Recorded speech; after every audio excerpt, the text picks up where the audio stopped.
आपकी अदालत के बाद चलते हैं स्वीडन। प्रधानमंत्री नरेंद्र मोदी स्वीडन में हैं, जहां उनकी मीटिंग स्वीडन के प्रधानमंत्री और ईयू चीफ उर्सुला वॉन से हुई। आउटडेटेड रेगुलेशन समाप्त किए हैं।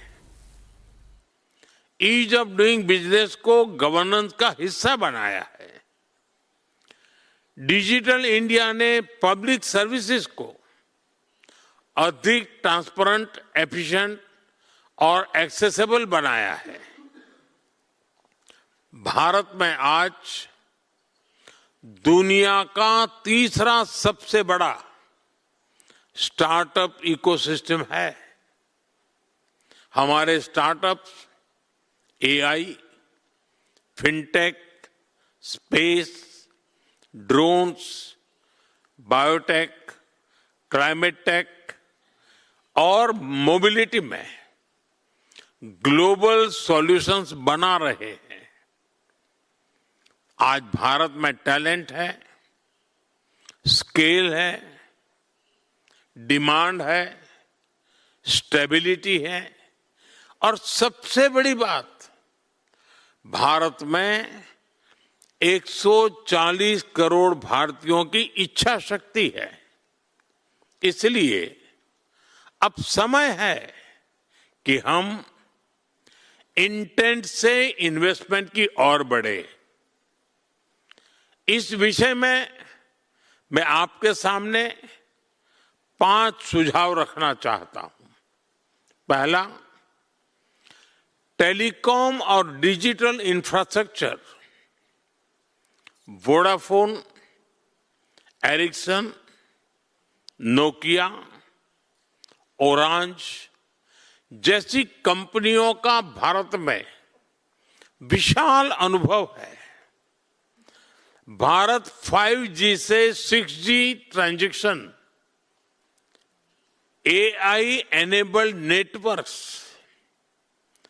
सिक्योर कनेक्टिविटी और डिजिटल इंक्लूजन में बड़ा पार्टनर बन सकता है। आप सभी भारत को ग्लोबल R&D हब बनाने में योगदान दे सकते हैं। दूसरा, AI, सेमीकंडक्टर, इलेक्ट्रॉनिक्स और deep tech manufacturing, ASML, NXP, SAP, Capgemini जैसे लीडर्स आज यहां मौजूद है। मैं आपको भारत के तेजी से विकसित हो रहे end to end technology ecosystem का भागीदार बनने के लिए आमंत्रित करता हूं। भारत का विजन स्पष्ट है। टेक्नोलॉजी इनोवेशन की अगली वेव भारत में को क्रिएट होनी चाहिए। तीसरा, ग्रीन ट्रांजिशन और क्लीन एनर्जी, अनिश्चित ग्लोबल एनवायरनमेंट में भारत एनर्जी सिक्योरिटी और क्लीन एनर्जी कैपेसिटी को मजबूत करने पर फोकस कर रहा है। एनजी, टोटल एनर्जीज, शेल, यूमिकोर जैसी कंपनियां clean energy, hydrogen, energy storage, EV और डीकार्बनाइजेशन में लीडर्स हैं। आप भारत में बड़े पैमाने पर निवेश कर सकते हैं। चौथा, इंफ्रास्ट्रक्चर, मोबिलिटी और urban transformation, Volvo, Maersk, Airbus, साब, आर्सेलर मित्तल और हाइडेलबर्ग, इन सबके एक्सपर्टाइज भारत के ट्रांसफॉर्मेशन से सीधे जुड़ती है। Sustainable cement, green steel, mobility, logistics, aerospace, defence, इन क्षेत्रों में भारत और यूरोप की पार्टनरशिप वर्ल्ड क्लास आउटकम्स दे सकती है। पांचवा, हेल्थ केयर और life science. AstraZeneca, Roche, Merck, Philips, Nestle और यूनिलीवर जैसी कंपनियों का भारत में पुराना संबंध रहा है। अब हमें इस पार्टनरशिप को नेक्स्ट लेवल पर ले जाना चाहिए। Vaccines, cancer care, digital health, nutrition और मेडिकल डिवाइसेस में बहुत बड़ा स्कोप है। आप design for India, make in India and export from India के मॉडल पर आगे बढ़ सकते हैं। समय की सीमा के कारण मैं यहां उपस्थित सभी कंपनियों का नाम नहीं ले सका, लेकिन भारत के अवसर सभी के लिए हैं और मेरा निमंत्रण भी आप सभी के लिए है। फ्रेंड्स, इन सुझावों के बाद मैं आपके सामने एक चैलेंज भी रखना चाहता हूं। क्या यहां मौजूद हर कंपनी भारत के लिए एक नया बड़ा कमिटमेंट कर सकती है? क्या हम अगले 5 वर्षों में भारत में शुरू किए जाने वाले फ्लैगशिप प्रोजेक्ट्स की पहचान कर सकते हैं?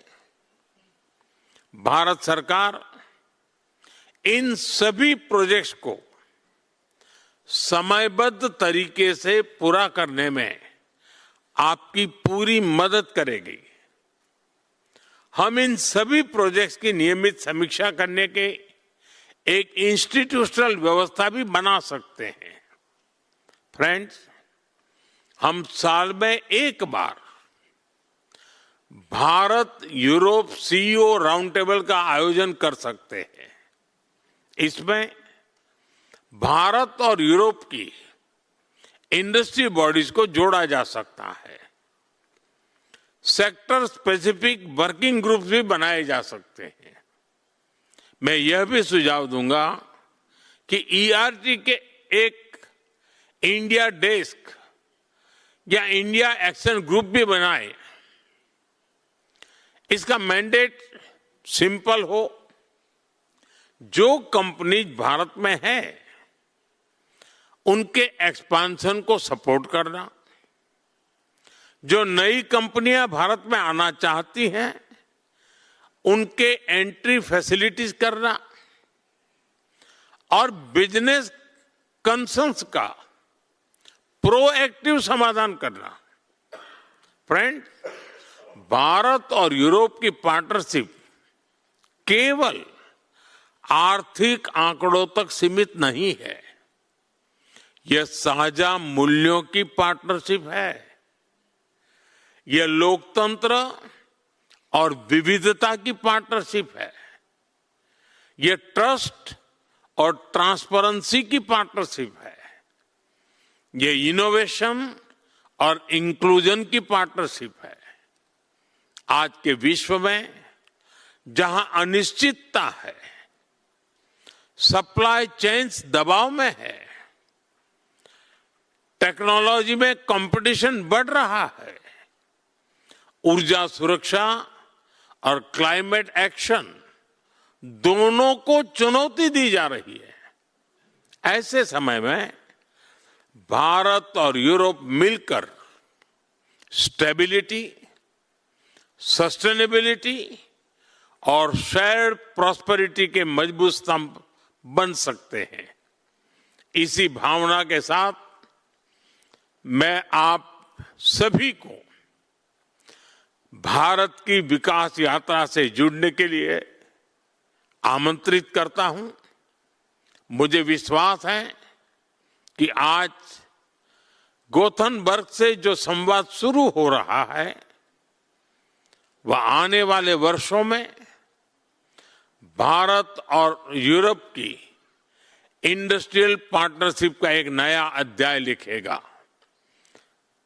आप इतनी बड़ी संख्या में आए, इस समिट में मुझे आपके बीच अपनी बात रखने का अवसर दिया, इसके लिए मैं आप सबका विशेष रूप से बहुत बहुत आभार व्यक्त करता हूं। बहुत बहुत धन्यवाद। Thank you.